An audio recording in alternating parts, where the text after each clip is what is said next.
Welcome to Wholesale Change, the webcast and podcast from Distribution Strategy Group, where we offer thought leadership for wholesale change agents like you. Because if you're on this show, you probably are a wholesale change agent. My name is Ian Heller. I'll be your co-host today, along with my very tall, very brilliant partner, the doctor of distribution, Jonathan Bine, PhD. Jonathan, how are you today, my friend?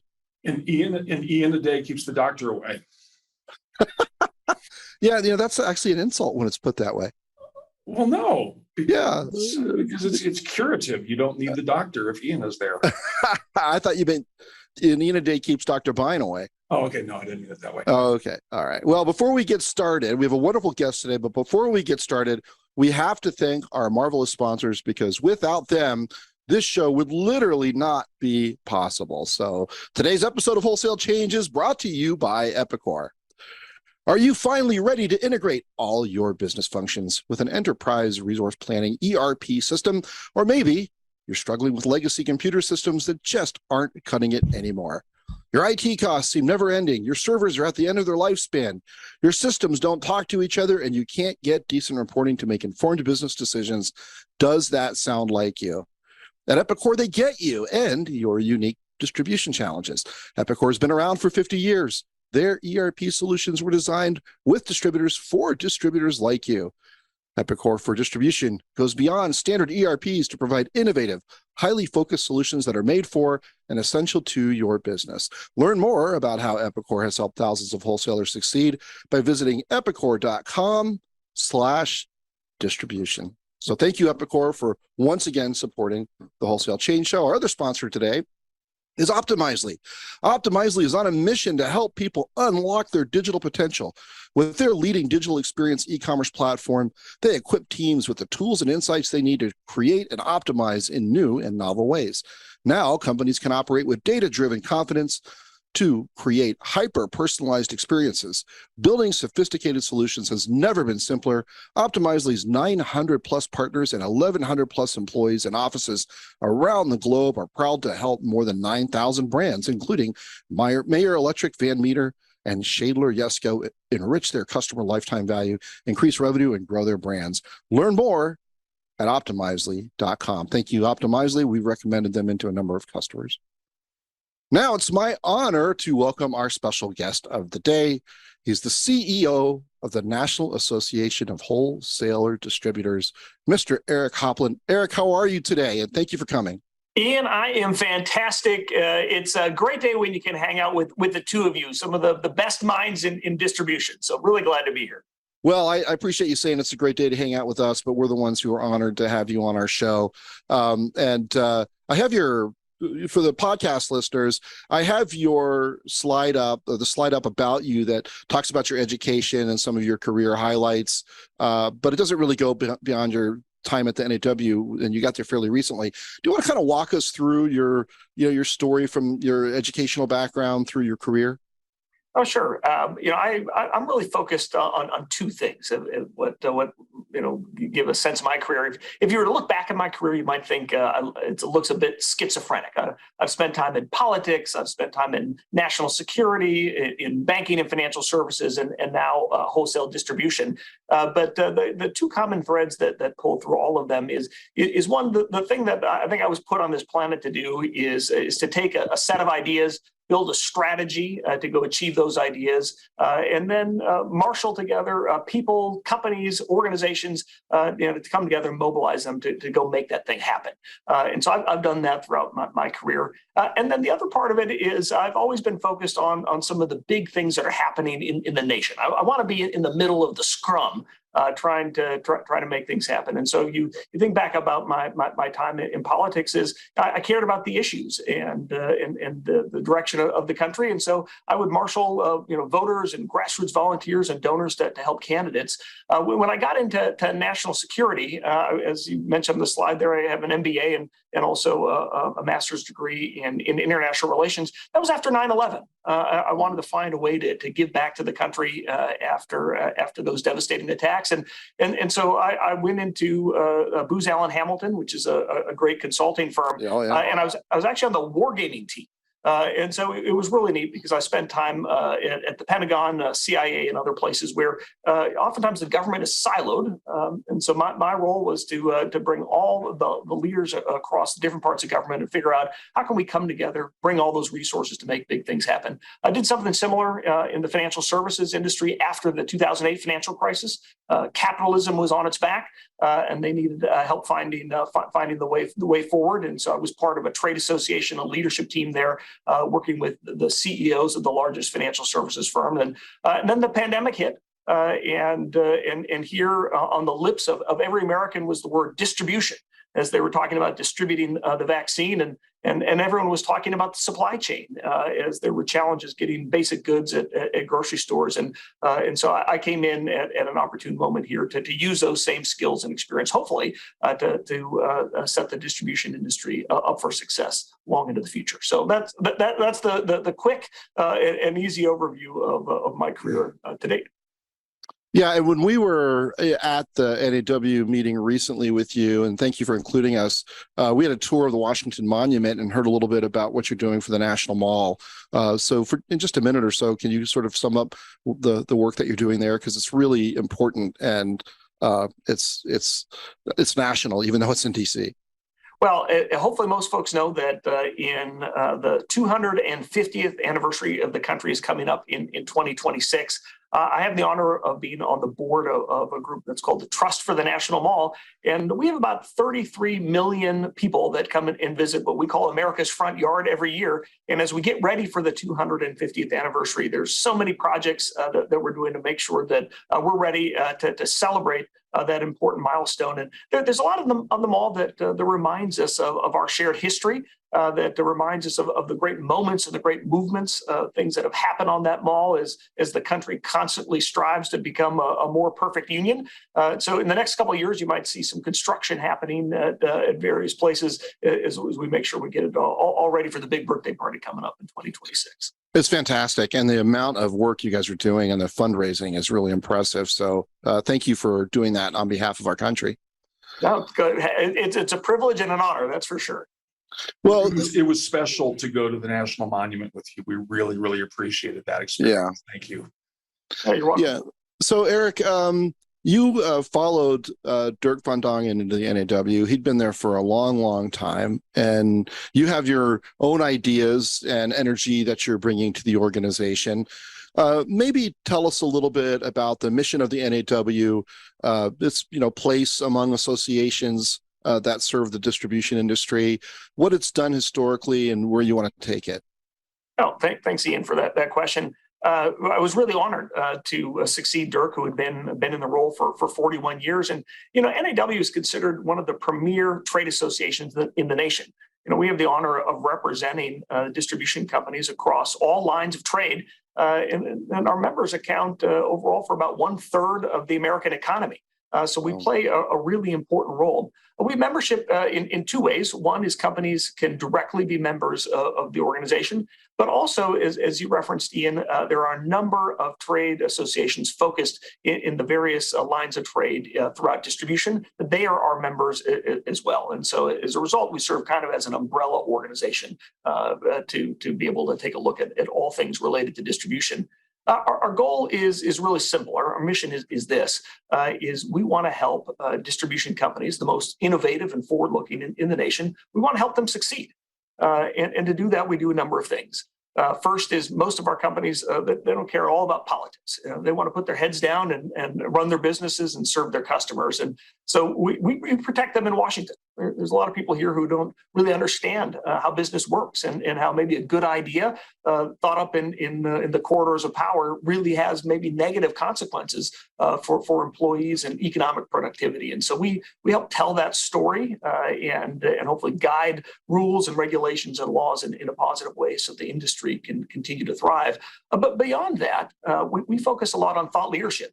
Ian, working with you and Jonathan and others, we bring to our members members some of the big ideas of where is the future of this industry headed, and how can people incorporate many of those ideas at the companies they're running and leading. And we do that in a variety of ways. We've got some fantastic events. We've got great networking programs and in a variety of working groups that dive in to specific issues.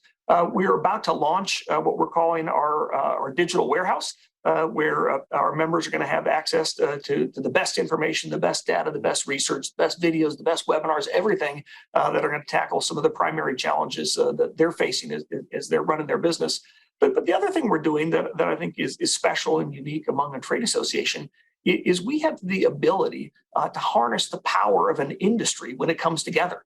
And there's a number of ways that we're doing that through specific benchmarking studies that allow companies to think about how are they best investing their resources.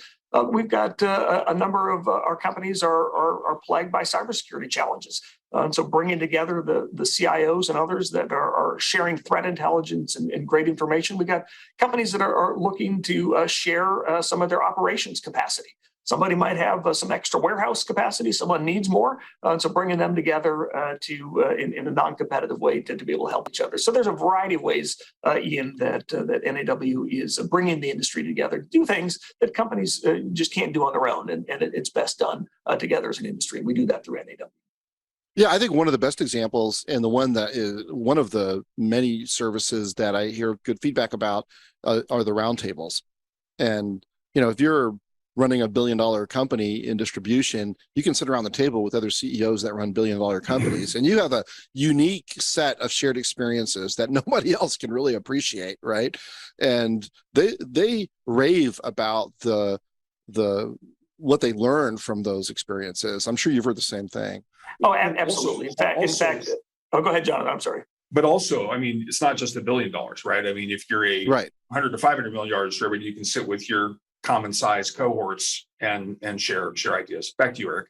Yeah, that's right. So, companies of different sizes have different challenges. So we've got programs if you have revenue of $100 million or below, 100 million, roughly to $1 billion and $1 billion and above. But those roundtable conversations are fantastic. And then we talk to the members of what's pressing, what's on their mind. And I think back to one during the pandemic, as everyone was wondering, the economy was changing overnight, and employees are suddenly working from home. A lot of people are retreating from the sector altogether.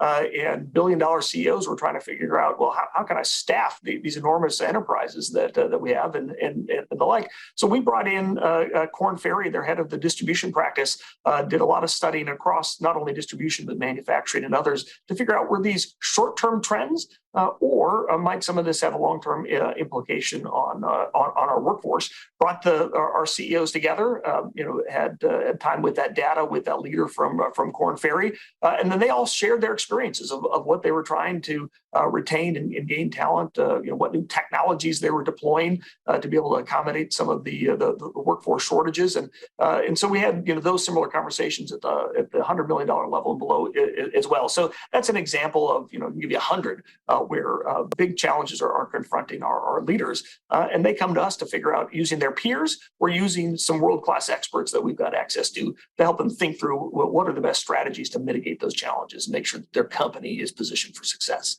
Yeah. So in your note to us as we prepared for this call, you pointed out that talent or the workforce, supply chain, and inflation are these interrelated issues. And we just did a survey of distributors to ask them what they would like to learn about. And those were the top three, right? It's talent, it's inflation, and supply chain. And obviously you're seeing the same thing. And so NAW has certain things it can do in terms of, providing data and training and providing knowledge and expertise. And there are also things you can do on the policy front to try to get relief or help for the industry. Can you sort of sum up, what you guys are doing in those areas and how you're approaching them? Sure. Well, first I'll say, Ian, there's a lot of reasons that are leading to inflation and supply chain challenges, but I think workforce, really is at the core of it. I spend every week traveling to meet NAW members and great distribution companies across the country, and one of the common threads is often they're located in maybe in industrial areas. And so in the last half mile, as I'm approaching one of our member companies, you might drive by 2 or 3 distribution companies. You might drive by an Amazon warehouse and maybe a couple of manufacturers.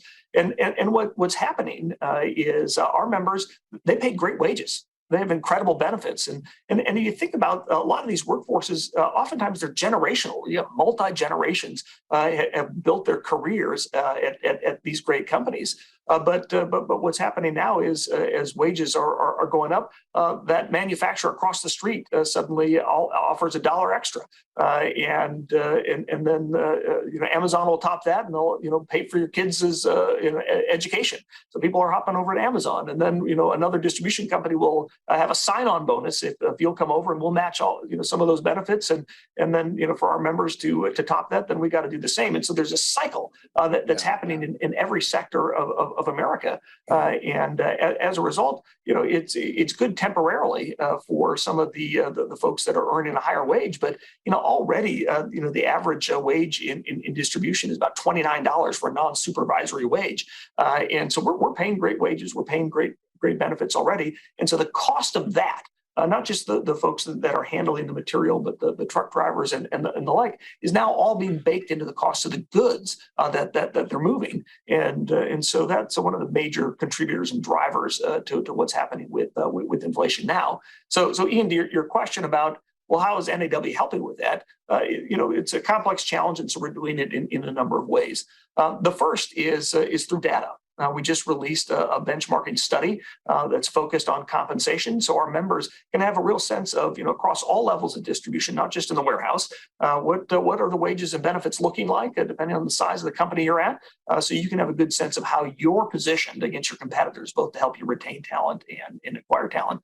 The second thing, as I had mentioned, is we had this idea of some people have surplus capacity, some people don't have enough capacity. And so through this operational pooling, we're calling it, is members are now getting together, and some of them are seasonal, where their warehouses are full at certain times of the year and not so much at other times. And so the members that need that capacity and the workforce that goes with that to help move some of their product is starting to really take off. And we're looking at sharing some freight capacity as well, both in the trucking space and also with container shipping. And so that's a real tangible, practical way that we're helping members that some have this surplus and some don't. And so that's really taken off and going well. And then there's another other ways that we're helping our members there. As you mentioned, through the roundtable program, just talking through what are the policies, what are the procedures, what are the operations, what are the different approaches that people are taking to dealing with inflation and the like. So through that conversation, the dialogue, and bringing in experts to help our members work through that, we're trying to tackle the problem from a 360 approach. Yeah, and by the way, if anybody on the call has a question, please feel free to jump in, and we'll pass it along to Eric. On one condition, Ian, I want softballs only, just the easiest questions possible. So. Yeah, someone will throw in, what's the capital of some state, But you should try it, Ian. I was one time on C-SPAN, and there's a call-in show, and people can call in, and somebody called in from Colombia and wanted to know what I thought about the FARC rebels. And let me tell you, my knowledge of that was about that much. I gave it a good 30 seconds, and I pivoted to my main message. So I've had a few curveballs in my day. You got it. It's about that much more than me, by the way. Okay, was it? Okay, great. Let's not test that. Yeah. So but you're doing some policy work as well, some lobbying, right? Do you want to go in and tell us, what NAW is advocating for and with whom? Oh, sure. So there's a number of things. And, Ian, it's really important to remember from NAW's perspective is, we're not a Republican organization. We're not a Democratic organization. We're a pro-business organization. So we're out there advocating for our members' interests. And, a good example is during the vaccine mandate is I was talking to our members, and we're all very pro-vaccine. We were doing everything we could to help vaccinate our workforce and get America healthy and back to work. But, ultimately that mandate was going to really impact the shortage of the workforce that we're just talking about. And so we engaged the White House and the CDC and HHS and others to try and improve the mandate, and ultimately we're not successful. And so NAW helped originate the lawsuit that went to the Supreme Court that took away that mandate. And so that's an example of real tangible results that we've had for our members. Right now, I would flag four quick things that probably matter for the audience that's tuned in of things happening in Washington that could impact you. The first I would say is, if you're not following the rule that's working its way through the SEC, the Securities and Exchange Commission right now, it's designed for publicly traded companies to have to track and report all of the data in and around how their operations might impact the environment in any way. Now, if you're sitting there thinking, well, that doesn't impact me, I'm not a publicly traded company, the rule goes further, because those companies have to track any data from companies that it does business with. So if anything that you move, any product that you move touches a publicly traded company anywhere on the supply chain, they're going to be asking you for that data so they can be in full compliance. And so what's going to happen is member companies, they're going to have to invest in lawyers and accountants and other people above and beyond that aren't core to the business to be able to respond to these sort of requests. So NAW is working with the SEC right now to try and streamline or stop that rule entirely. So that's one example. Another is many of our members sell and work with a lot of their product on Amazon as a platform.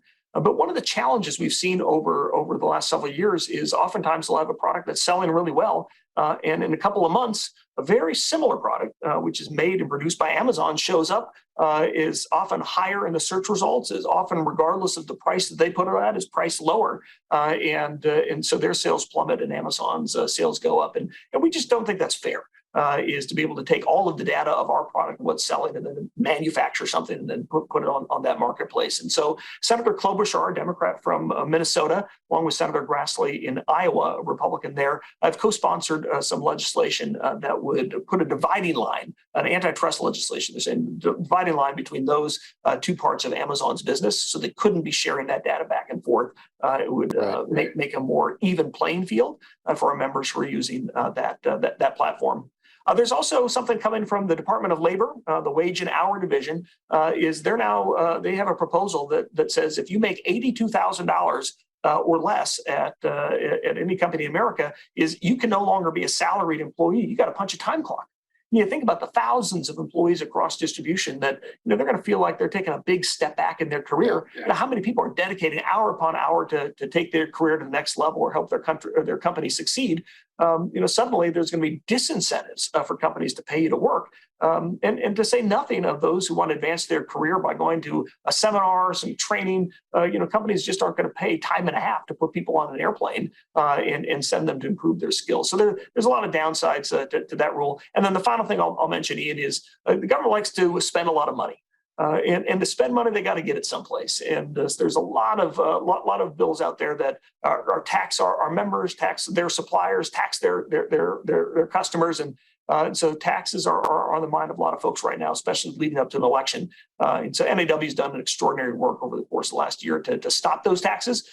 Congress is still in for a couple of more weeks before the session ends, before the next election. And so we're going to continue that fight as well. So just a couple of the top hits of things that we're working on to continue to protect the industry. So I want to comment on that one about employees, having be converted to hourly from salaried roles, and having been a distribution manager and executive for many, many years.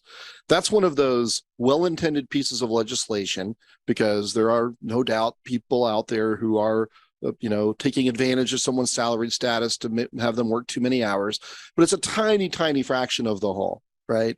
And there are other mechanisms for dealing with that. But to convert these people to hourly, not only does it feel demeaning, but it adds work and complexity, because you have to have this whole timekeeping system now. You've got to track, when they come and go. And that was never a good idea. But in this virtual world where many people work from home and they move in and out of their personal and work lives seamlessly, that's impossible to administer. And it's going to result in just an incredible amount of additional work for distributors that is not helpful in any way. And it's just it just shows the naivete and lack of business experience of the people who advocate for these things, because it's almost impossible to implement well, and there's almost no upside and a whole lot of downside. So I'm glad that NAW is fighting it.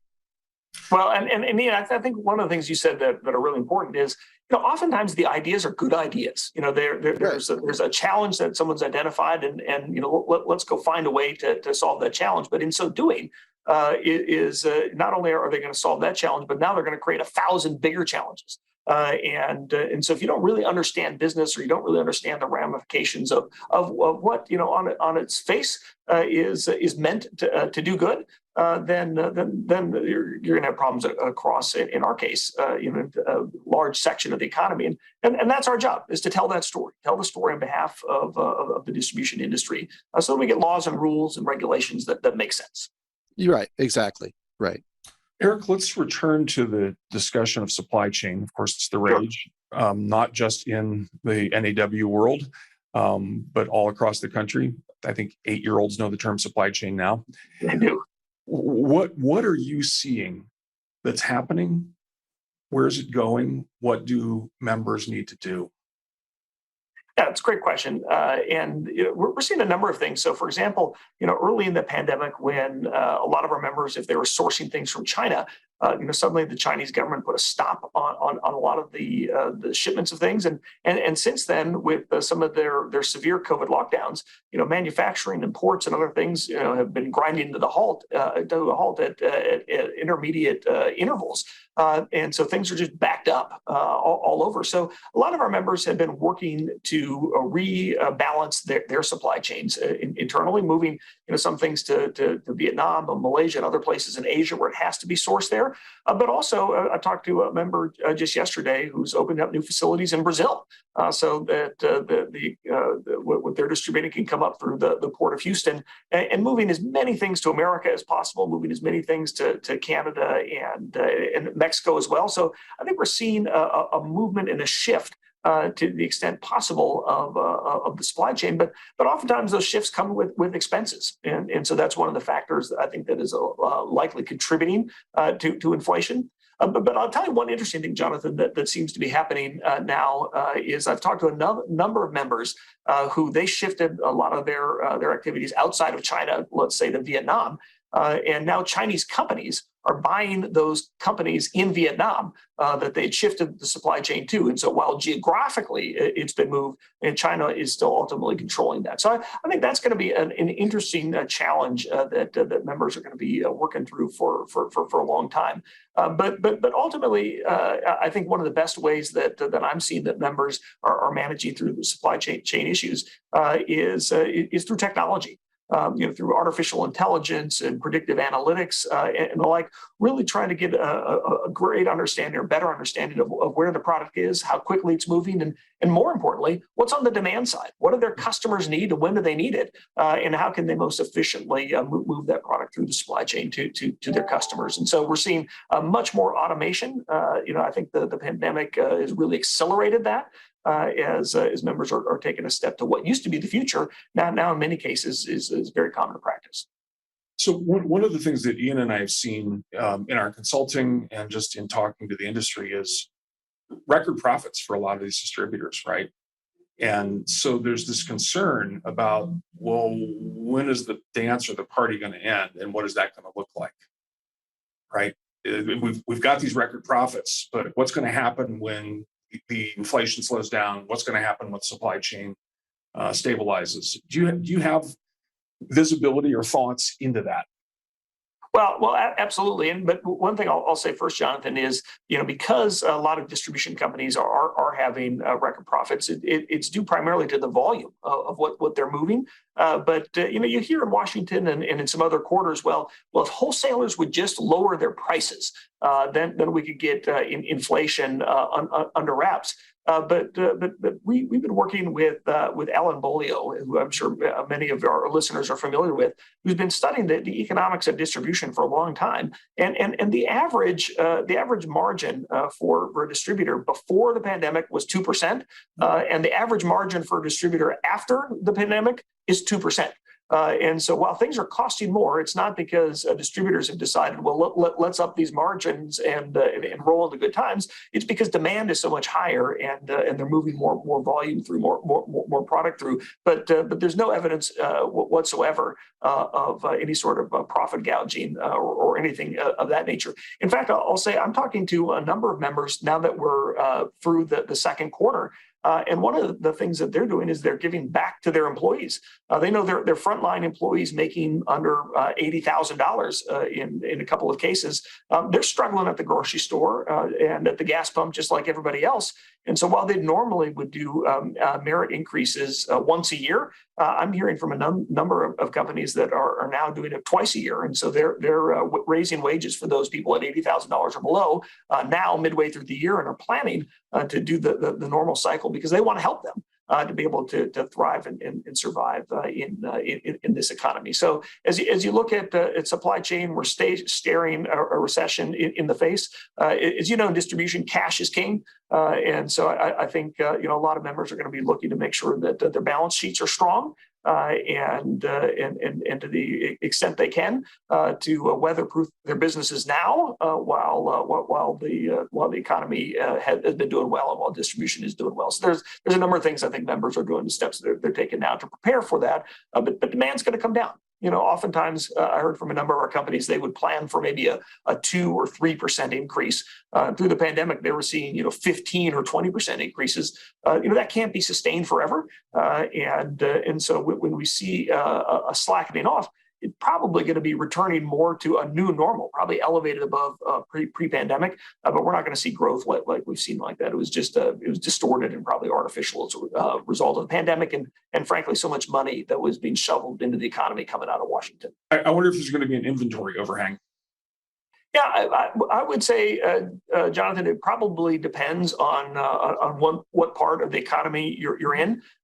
So for example, we've got one distributor I was talking with recently. They distribute motors for your boats. And throughout most of the pandemic, there was just a massive shortage of just propellers, and the demand of people were staying at home, and they wanted to be out on the water if they had access to that, and so you had a shortage combined with a surge in demand. They're not even back to normal yet. And so I think there's going to be some sections of distribution and sectors of the economy where they're going to use that opportunity, Jonathan, probably to catch up. But certainly there may be some surplus here or there. There was a couple of moments there where members had really stocked up on PPE, masks in particular. And all of a sudden, the world stopped wearing masks, and people had warehouses full of it, and warehouses full of sanitizer that was going to evaporate. But members got creative, even with that PPE, started donating it to charities and causes and things that were helpful, and started managing the inventory to the extent that they could. And so I suspect that our members are pretty sophisticated. They got a good sense of where their inventory levels are and are managing to that right now. Yeah, we had a supply chain professor that did a webinar with us a couple of months ago. And there is a lot of artificial demand in the system because people are placing multiple orders. This comes from the end buyer to the manufacturing plant.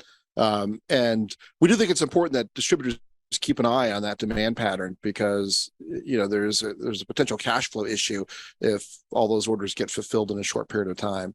Well, in that point, I think a lot of it comes down to how well do you know your customers. So throughout the pandemic, one of the big challenges was not only serving your customers that you'd had for a long time, but suddenly a bunch of new people were popping up. And they needed supply, and to your point, they were probably ordering from multiple places. Maybe you're still doing that practice, and so I think as using some of those advanced analytics, you can kind of spot some of those things, especially the trends over the pandemic. But really knowing your customers and understanding that, and working most closely with those that you've had those long-time relationships, or new customers that you built relationships with through the pandemic that you expect to be great customers for a long time. I think if they know them well, they're going to be able to work through some of those challenges. But I think it's a lot of people that are just trying to get something quick, that they're new coming into the system, that you're right. It's no question they're ordering in multiple places. I think most NAW members have a pretty good handle on that. But we'll see as some of them are reporting results, or we see how their performance is here over the next couple of quarters. What have you found surprising or unexpected as you've made these visits? It must be incredibly informative, but what have you found surprising? Well, it's so fantastic. First of all, distributors just by and large are fantastic people. One thing I would say is, I visited a distributor down in Texas, and I walked in to the lobby, and they had this huge wall of photos of their employees, and there's a big sign on the wall that said it was the American Dream Wall. And they had over 200 employees. They asked everybody what their American dream was, and on that photo, they wrote it down. And it was everything from get to every national park to put my kids through college to just a number of incredible dreams. And there are big check marks as people had done that. And this company, as it's been working with these employees, are offering financial advice on how did they invest some of the profits that are shared, or using their 401k plans and like to build wealth. But to see the focus of that company was so much on helping their employees achieve the American dream. It's the sort of thing that you see in distribution all over the country. And so I think a real care and a real attention to employees in the workforce, and not just because we're having a workforce shortage issue now. It's clearly something that's been really evident and ingrained in the company of culture, rather, of distribution companies all across the country. And then I'm not a technologist expert, but I love walking into warehouses and seeing the cool things that are happening. I was visiting one in California a couple of weeks ago, and they were preparing for when California allows driverless trucks on the road. And California's got a process in place. It's a 3-stage process, and this company wants to be the first to be able to put their trucks on the road in a driverless way. And so they passed the first 2 stages of what California has them do, and the 3rd stage hasn't been green lit yet. But once they do, they're going to dive right in. And so watching all of the different things they're preparing to qualify and pass the exams from the state of California to be ready to do that was really neat. As you think about some of the driver shortage issues that we're seeing, whether driverless transportation is a thing in the future, we'll probably see it first in California. And I was in another distribution center just a couple of weeks ago, and I heard this buzzing sound, and I looked up, and there were drones there taking inventory, kind of going up and down and sideways and all the stacks, given real-time updates of what was in and what was out. And so there's just so many fun technologies that you're seeing companies employ. And not just at the $1 billion level, but at the $500 million level as well. I think companies are really taking a step forward on automating and advancing as many processes as they can to make sure they're competitive going into the future. It's really exciting. We did a session a couple of weeks back with Bench Cohen, whom I know you're familiar with. Yep, love Bench. Proton AI, great company. Proton AI, right? Yeah. We did a session a couple of weeks back on where these technologies are starting to play, and it is exciting. I mean, they are at that sort of innovator stage, not even quite early adopter, but you're right. It is starting to happen. We're going to see driverless delivery, not just for your pizza from Domino's, but for your distribution product in a B2B setting. And one thing that we're trying to do to help with that is, if you look across innovation, Silicon Valley and Austin and Nashville and some of these other innovation hubs, we're constantly seeing stuff, related to the gig economy. People are trying to invent a better Uber or a better Facebook or, something along those lines. When you take a step back and recognize that distribution accounts for 1/3 of the American economy, it's really shocking how little innovation and investment is going into the future of distribution. And so that's one of those things, as I mentioned, that NAW likes to bring companies together to do big things as an industry that maybe they can't do on their own. And so we've launched a working group that's centered around tech innovation. And looking at what are some of those challenges that our companies have been trying to solve on their own, and can we pull together, band together, and work with think tanks, work with startups, and others to help accelerate some of that innovation that we can bring in, not just to help those companies, but companies across distribution. And so it's one of the reasons I'm really excited about the partnership that we have with you guys for our Innovator Summit that we have coming up this fall. Oh, look at this. He's even got a screen already for it. So our Innovator Summit is coming up, and you guys should tell us all about it, but we're partnering with Applico as well. It's for distribution companies that are $250 million or above in revenue. So they've got some resources to invest in innovation. We've invited the CEOs of these companies, but also whoever is leading an executive in that innovation space to come along. And we are inviting some of the best startups that are innovating in and around this space. And so it's going to be a great opportunity to see what's ahead, to meet some of those innovators, see if there's a way that you can collaborate and partner with them and bring some of their ideas into your business. So Ian and Jonathan, you should hop in and tell more, but want the audience to know that this is coming up. We'd love to see them there in October. Yeah. So for our podcast listeners, I brought up a screen that shows information about our upcoming Innovators Summit. And Eric, to give credit where credit's due, your own Trish Lilly sent this to me this morning in preparation. Oh, she did. I'm glad to hear that. Of course she did. It was her idea, so I don't want to take credit for it, but it came in very handy. And so it's November 2nd through 4th of this year in Chicago at the Sheraton Suites in Rosemont. It's co-sponsored by NAW, Applico, which is one of the leaders in technology thinking across a number of industries, including distribution, and us at Distribution Strategy Group.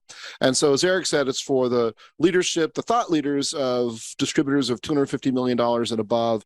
We're going to have a couple of dozen technology startups who are going to do presentations about what they're developing.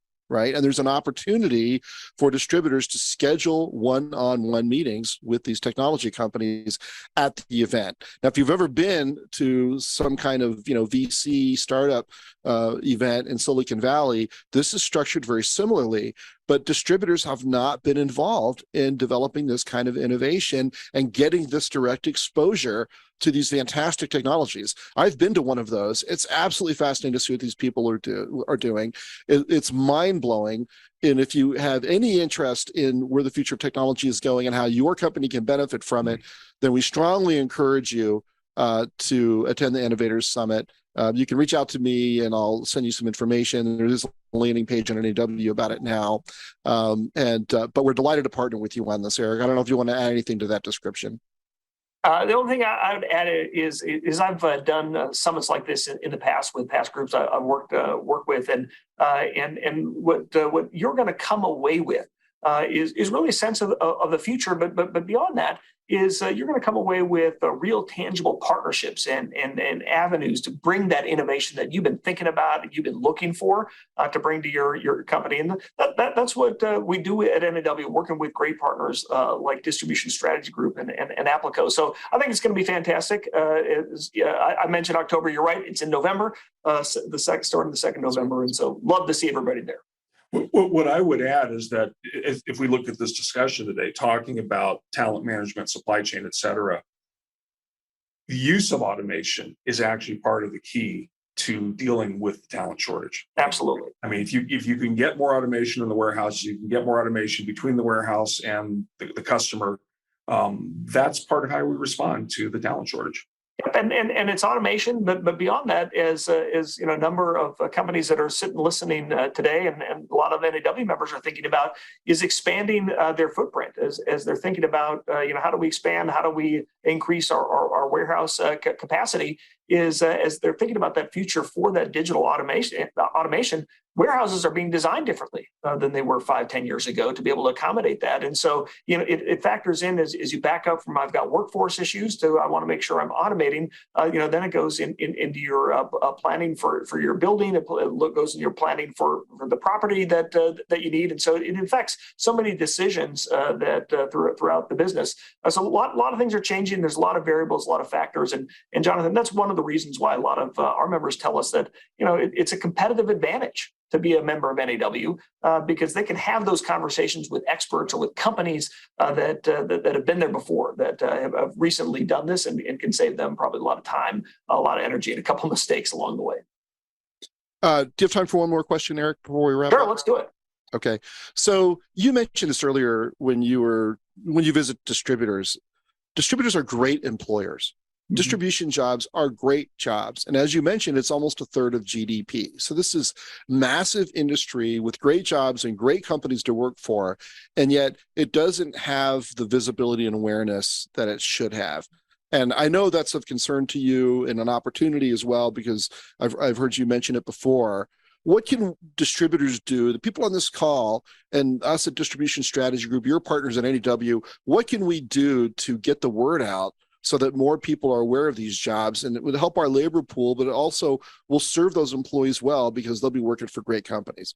Yeah, that's a great question, Ian. In fact, it's one of the things that NAW is working on every day.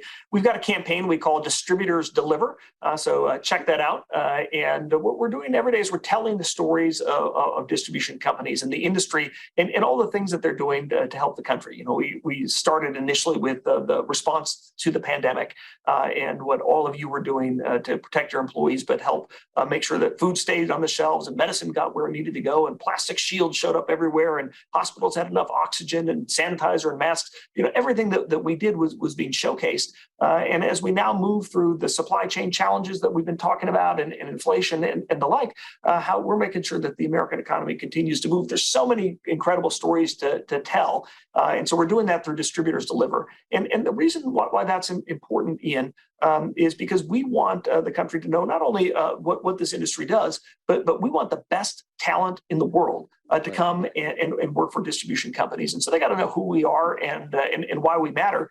But I'll tell you some good news. Is someone who does public relations for part of my role, is the hardest part about public relations is to get people to pay attention in the first place. So you got to spend a lot of money or a lot of effort and jump up and down to get them to pay attention, and then you can start telling them the story that you want to tell them. For us, people are talking about distribution. People are talking about the supply chain every day. And I was at a coffee shop the other day, and I ordered a small tea, and the guy gave me a small amount of tea in a huge cup. And probably an 18-year-old kid, he shrugged his shoulders and said, "Supply chain." You know, everybody's talking about it. And so when they're talking about it, they're focused about it, they're thinking about it.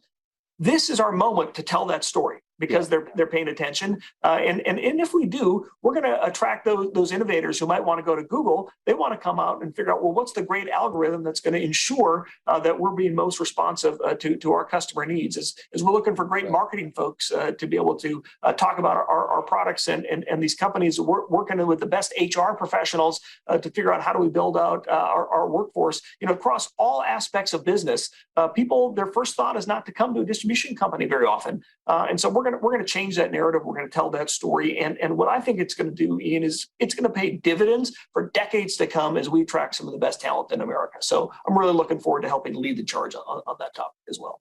That's a great answer, Eric. Thanks so much. It's really been great working with you. Your energy and ideas are great for the industry, and I really appreciate the work that you're putting in.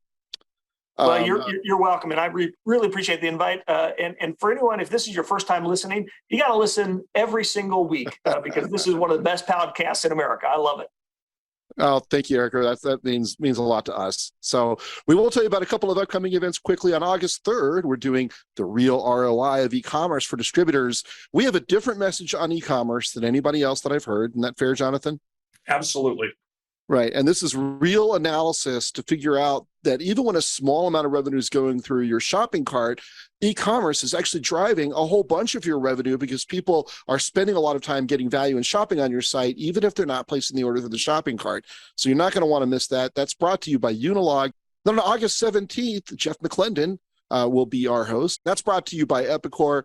We did put your email address down there, Eric, for you podcast listeners. It's ehoplin, EHOPLIN @NAW.org. You can reach me at iheller@distributionstrategy.com or Jonathan Bine at jbine@distributionstrategy.com. Eric, again, thank you, my friend. Look forward to the next time we talk. And thanks for coming on the show today. It's been a great conversation. My pleasure. Thanks. I'd be glad to be back anytime. All right, great. All right, everyone. Thanks for listening. We'll talk to you soon. Thanks for listening to this episode of Wholesale Change. Bye now.